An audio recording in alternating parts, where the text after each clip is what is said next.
కోదండం గారు కొంప మునిగింది. ఎవరి కొంప? మన కొంపే. అదేమిటయ్యా, నీ కొంప ఊరికి ఉత్తరాన ఉంది, నా కొంప ఊరికి దక్షిణాన ఉంది. రెండు కొంపలు ఒకసారి ఎలా మునుగుతాయో చెప్పేది సరిగ్గా చెప్పాడు. మన శ్రమ వృధా అయింది, కథ అడ్డం జరిగింది. ఏ నీ పెళ్ళాన్ని చూపుడు కదా జరిగేసిందా? హతోస్మి, పాపం క్షమించుకాక. అది కాదండి. అదేమిటి? పొద్దున్నే స్నానం చేసి సంధ్య వార్చుకుని. ఓరి నీ జిగర్తోడు పాడుగా నువ్వు చెప్పవయ్యా.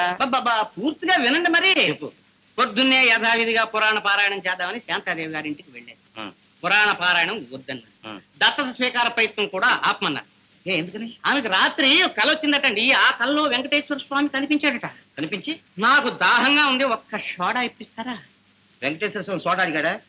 వెంకటేశ్వర స్వామి కాదండి బాబు, నాకు దాహం. పాపిస్తోడా చెప్పు. ఆవిడికి దేవుడు కల్లో కనిపించి నీ కుమారుడు తప్పక తిరిగి వస్తాడని చెప్పాడట.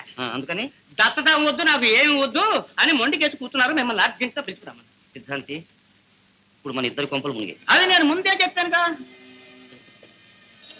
అవును కోదండం గారు, స్వామి కలలో కనిపించి స్పష్టంగా చెప్పాడు, నీ కుమారుడు తప్పక తిరిగి వస్తాడని అభయం ఇచ్చాడు.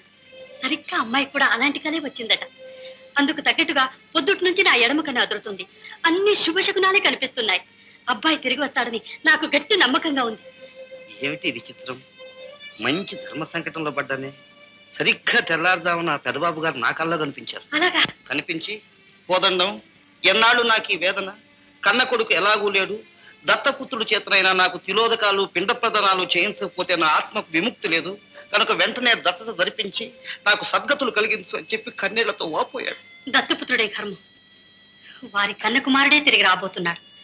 అతనే తన తండ్రికి సద్గతులు కలిగించి కృతార్థుడవుతాడు. ఈలోగా తొందరపడి ఈ దత్తతలు తతంగాలు నాకు ఇష్టం లేదు.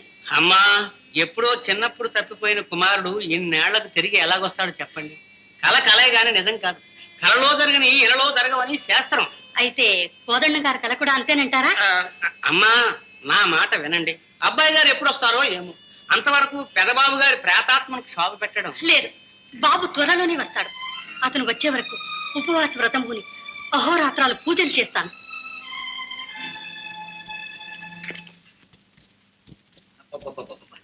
ప్రపంచంలో ఈ దేవుడంత అభివృద్ధి నిరోధకుడు మరొకటి లేడనుకో. అని పాట లేకుండా ప్రతి చాదస్తుల కల్లోనూ కనిపించి మన ప్రాణాలు ఇస్తూ ఉంటాడు. నా కల్లోకి ప్రతి ఒక్కసారి కూడా రాడే. మరి బాబు గారు మీ కల్లో కనపడ్డారని చెప్పారు. నీ పిండాకుడు ఏదో భారత నాది కదా, దేవుడి మాట కంటే భర్త మాటకు విలువస్తుందని చెప్పి కోశాను. తక్షణం నువ్వు కల్లో జరిగింది ఇల్లో జరగదని చెప్పి శకుల పక్షిలాగా కూశావు. అదే నమ్మి నా ఆలోచన అంత దూరం పోలేదండి. ఇంతకీ ఇప్పుడు ఏమిటి కర్తవ్యం? ఆవిడ మనసు ఎలా మార్చడం? అది మంతరం కాదు. వాడేం సామాన్యుడా? ఎవరు? దేవుడు సమయం చూచి వేశాడు పొడి. ఆమె కుమారుడు నిజంగానే తిరిగి వస్తాడేమో. నీ బొంద, వాడు వచ్చేది లేదు. ఈ ముసలిది కూడు నీళ్లు లేకుండా ఈ భజనలు మానేది లేదు. అసలే ఒంటూపిరి ప్రాణం. నీరసించి పతివ్రత గదు ఏదో రోజున ప్రాణేశ్వరుడి దగ్గర ప్రయాణం కట్టేస్తుంది. ఆ తర్వాత ఈ కూతురు మొగుడు ఇచ్చిన అనాథ గదు ఏ విషమం మింగి చచ్చిపోతుంది. ఆ తర్వాత ఏ వారసుతో వచ్చి ఆస్తంతా గద్దలాగా తనుగుపోతాయి. ఆ తర్వాత మన ఉద్యోగాలు హ్యాపీమని ఊడిపోతాయి.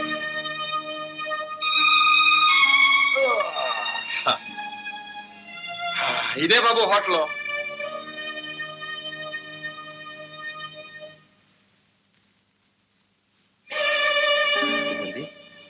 చూడు, లోపలికి రా, నీతో పని ఉంది.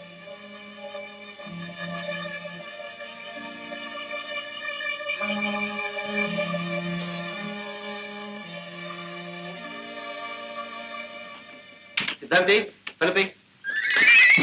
ఏంది బాబు గదిలో పెట్టి గడెట్టమంటున్నారు? కొంపదీసి తంతారండి. అట్లాంటి పనులు ఎప్పుడు చేయాలి. నీ పేరేంటన్నావు? కొండలు.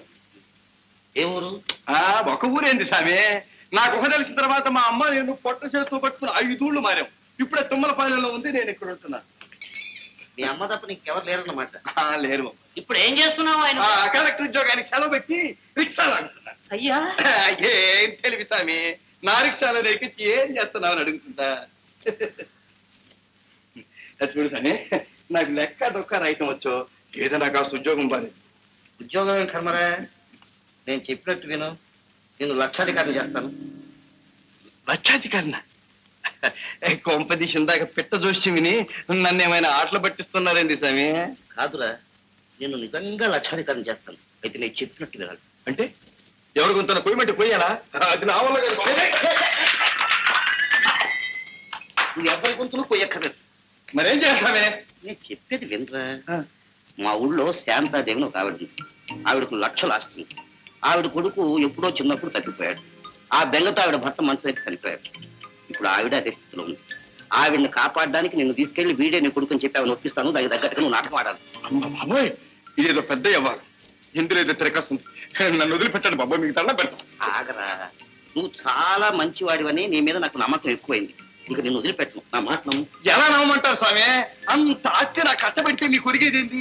అయినా నా లాంటి మగాడు మీ చుట్టాల్లో ఎవడూ లేడా ఏంది? ఏ మీ మేనలున్నో బామ్మరితో పట్టుకుని ఆడి ఈడని చెప్పకూడదు? వాళ్ళంతా ఆవిడకు తెలిసిన వాళ్ళు. ఎలా నమ్ముతుంది? నువ్వంటే ముక్కు మొహం తెలియని వాడివి. పైగా తప్పిపోయిన కుర్రాడికి నీకు పోలికలు ఉన్నాయి. పొడుగాటి ముక్కు, కోల మొహం, కాస్త నమ్మించడానికి అవకాశం ఉంది. అందుకురా బాబు నిన్ను పట్టుకుని నువ్వు ఏలాడ్డం. ఏమో స్వామి, ఇంత పెద్ద అబద్ధవాడు ఆ అమ్మను మోసం చేయాలంటే నాకు మనసు ఒప్పడం లేదు స్వామి. ఇందులో మోసమే ఉందిరా. నువ్వేం డబ్బు కోసం చేయడం లేదు కదా. ఆవిడ ప్రాణం కాపాడడానికి చేస్తున్నావు. అబద్ధం అంటావా? ప్రాణవిత్త మాన భంగమందు వంక వచ్చు నరుడు అన్నాడు శుక్రాచార్యుడు. మహాభారత యుద్ధంలో తన వాళ్ళని కాపాడుకోవడానికి ధర్మరాజంతటి వాడు అబద్ధం ఆడాడు. నా మాట వినరాదు. బిడ్డ కోసం పరితపించే ఒక కన్న తల్లి కన్నీరు తుడిచి ఆమె ప్రాణం నిలబెట్టి పుణ్యం కట్టు. నువ్వు దేవదూతను. దేవుడే నిన్ను ఇక్కడికి సత్కార్యం చేయడానికి పంపించాడు అనుకో. అక్షరాలా నిజం. ఇది నిజంగా దైవలేలే. లేకపోతే ప్రపంచంలో ఇంతమంది ఉండగా మా కన్ను నీ మీదే ఎందుకు పడుతుందో అని ఎమ్మకడు బంగారంగాను. ఏమో ఎందుకు పడిందో స్వామి నాకు. అదే అనరా తండ్రి, నీకు శుభం కలుగుతుంది. ఇదిగో ఇలా చూడు, నేను ఆశీర్వదిస్తాను. మీరు ఇంతగా చెబుతుంటే మంచి పని. నాకు చెయ్యాలనే ఉంది. కానీ ఎందుకో భయం వేస్తుంది స్వామి. తీరా అక్కడికి వెళ్ళాక బయట పడితే నా ఈపు చెడద్ది. నీకు ఆ భయం ఏం అక్కర్లేదు. మేము వెంబడి ఉంటాం కదా. ఈ క్షణం నుంచి ఆవిడే నీ కన్న తల్లి అనుకో. ఆ తప్పిపోయిన బిడ్డే నువ్వు అనుకో. అదే అదే పదే పదే మనసులో అనుకో. యద్భావం తద్భవతి. ఏమో స్వామి, గుండె దడగా ఉంది. నీకేం భయం అక్కర్లేదు. కొంతకాలంగా ఈ నాటకం. ఆవిడ మాత్రం ఎంతకాలం బ్రతుకుతుంది? ఆ బ్రతికిన కొన్నాళ్ళైనా కాస్త మనశ్శాంతిగా బ్రతకని. ఆవిడ పోయిన తర్వాత నీ దాన్ని నువ్వు పో. సరే అన్నాను, ఎమ్మకడు బంగారంగాను. అబ్బా, ఇదిగో నేను దీవిస్తున్నాను. గ్యారెంటీ తీసేయ్. ఆ? పెట్టు. మేము దీవిస్తున్నాము. దేవుడు నీకు మేలు చేస్తాడు. సరే అన్నాను. సరే, అన్నిటికీ ఆ దేవుడే ఉన్నాడు. పదండి స్వామి. అమ్మా అమ్మ, మా నాయనే, మా తండ్రి, మా బంగారే. అమ్మా అమ్మా, మీ వ్రతం విరమించండి. మీ పూజ ఫలించింది. మీ కళ నిజమైంది. మీ కుమారుడు తిరిగి వచ్చాడమ్మా. అవునమ్మా, బాబు తిరిగి వచ్చాడు. బాబు వచ్చాడా? అవునమ్మా. ఏడి ఎక్కడ? కోదండం గారు వెంట పెట్టుకొస్తున్నారు. ముందుగా మీకు ఈ శుభవార్త మనవి చేయాలని సంతోషంగా పరిగెత్తుకొచ్చాడు. బాబు ఎక్కడ కనిపించాడు? మన ఇల్లు వెతుక్కుంటూ వీధుల వెంట పిచ్చివాళ్లే తిరుగుతున్నాడు. మా అమ్మేది, మా ఇల్లు ఎక్కడా అని కనపడ్డవాడిని అలా అడుగుతూ మా కంటపడ్డాడు. సానుభూతితో దగ్గరికి పిలిచి అతడు ఇలా చెప్పాడు. మీలేగా అతనికి ఒక రాత్రి కలలో దేవుడు కనిపించి మీ అమ్మ దగ్గరికి పోరా, మీ అమ్మ నీ గురించి చాలా పరితపిస్తుంది అని చెప్పి అదృశ్యం అయ్యాడట. దాంతో మతిపోయి తిరుగుతూ ఉన్నాడు. ఇంకా వివరాలు అడిగితే తన చిన్నప్పుడే వాళ్లకు దొరికినట్లు తన పెంపుడు తల్లిదండ్రులు చెప్పారని ఇంకా ఎన్నో వివరాలు చెప్పాడు. దీనిని బట్టి మన బాబు గారు ఇతడేనని గట్టి నమ్మకం ఏర్పడింది. ఏడి ఇంకా రాలేదే? త్వరగా వెళ్ళి తీసుకురండి. ఇదిగో నీకేం భయం లేదు. సంచి వైవు. నేను చెప్పినవన్నీ గుర్తుంచుకో. ఆ ఇంట్లో అడుగు పెట్టగానే ఆ ఇల్లంతా నీకు ఇది వరకే పరిచయం ఉన్నట్టు నటించు. ఆమె కనపడగానే కోదండం గారు చెప్పేశాను, అంతా సిద్ధం. రా. మళ్ళీ ఆకలించే ముందరస్తుందా చెప్తారా?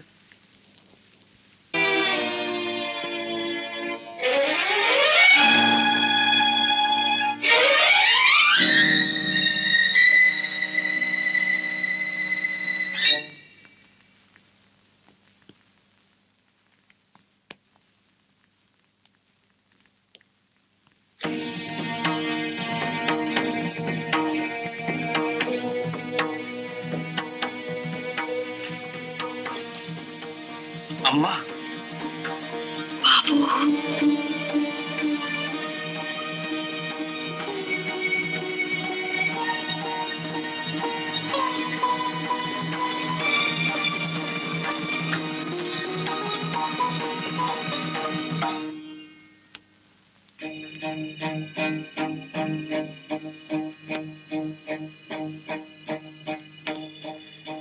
కోదండం గారు ఇలా రండి. బాబుకి ఎడం భుజం మీద పెద్ద పుట్టుమచ్చ ఉండాలి. చూడండి, పుట్టుమచ్చ. పుట్టుమచ్చ.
బాబు అమ్మా